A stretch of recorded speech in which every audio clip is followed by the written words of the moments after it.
And I'm going to tell you about the story about the dude that I was in jail with that was going home. The next day, he was going home. He had been locked up like 12 years. This guy was happy, telling everybody on the yard, Tom, tell everybody on the yard, I'm going home tomorrow, man, I'm going home. Well, he was with the Aryan brothers, you know what I'm saying, in prison. The blacks eat here, the whites eat here, the Mexicans eat here, and whatever other race, they find a spot, they push them in the corner somewhere.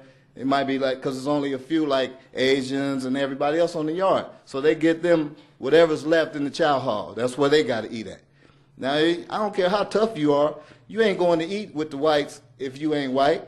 You ain't coming to eat with the blacks if you ain't black. And you're not going to eat with nobody else if that's not your race. So this guy was telling all his friends that he was going home the next day. Mind you, where I was at, these guys got life sentences, 30 years, all of this. That guy and probably me were the shortest people on the yard. So one of his friends didn't like that he was going home the next day. They were like, you know what, this dude's all happy talking about it. He's going home to his daughter and his family, finally, and I don't like it. Just out of the blue, one of his own people. That morning, they killed that guy before he got out of his bed. They killed him before he got out of his bed to go home to his family after he had served his time for what he did. Nothing he could do about it. Nothing he could do about it. These guys, they kill you in jail, they got life already. What's going to happen to them? What's going to happen? Because they're going to put you on the yard with people with life sentences. You might not have but 4 or 5 years to do. But they don't care about that. You're going where somebody else going to have 30 or 40 years to do. And when you get out of line, it's going to be percussion. Something's going to happen. People are going to do things to you in prison that you don't like. It's not a place where you want to be. So I'm trying to say this to you, to let you know, whatever you're doing, if you think you're tough, if you think you're cool, if you think, you know what I'm saying, it ain't worth it, man. It's not worth it. You know what I'm saying? I got a daughter that just graduated from UCLA. She's in medical school right now.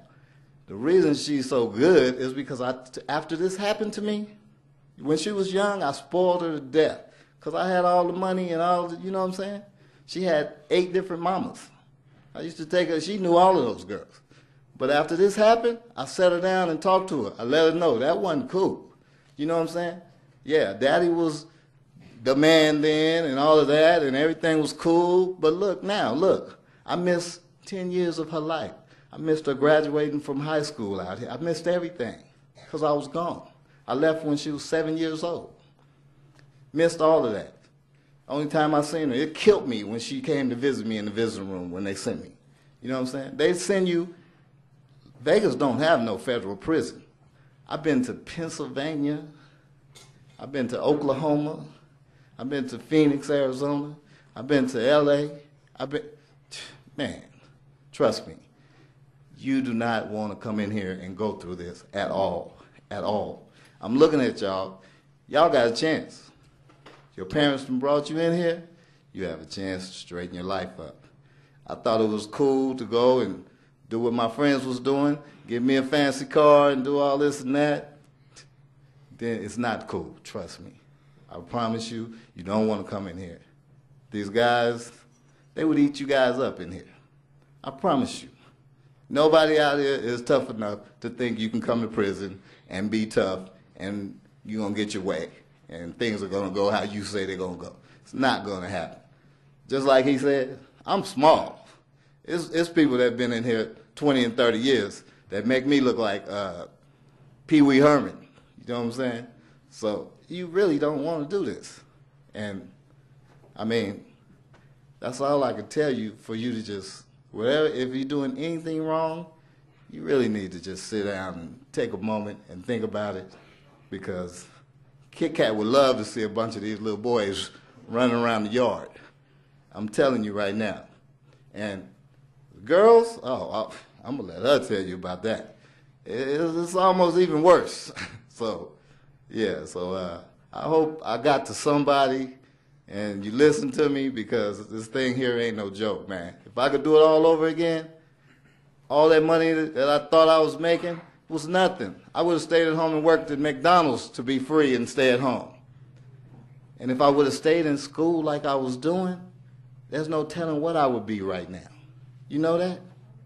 I was in college playing basketball, got good grades and everything. And I had girlfriends then.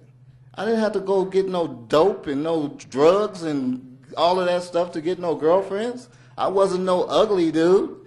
I was, you know what I'm saying? And look what I did. I messed up my whole life, man.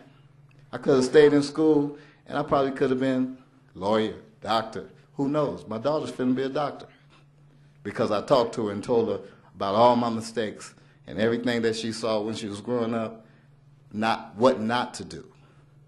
That's what I did. I was like, look, you see me. You saw what happened? Let me tell you about guys. Told her about guys. I talked to my daughter like she was a boy. Told her all about, you don't want no man like me growing up. You saw your dad. You saw what I was doing. Now, she goes with a football player, plays for Jacksonville, Mercedes Lewis. That's her boyfriend. So she's doing good, and I'm blessed. I'm happy for that. Now her daddy got to get out here and get his together. So I hope somebody listened to what I said. Thank you very much.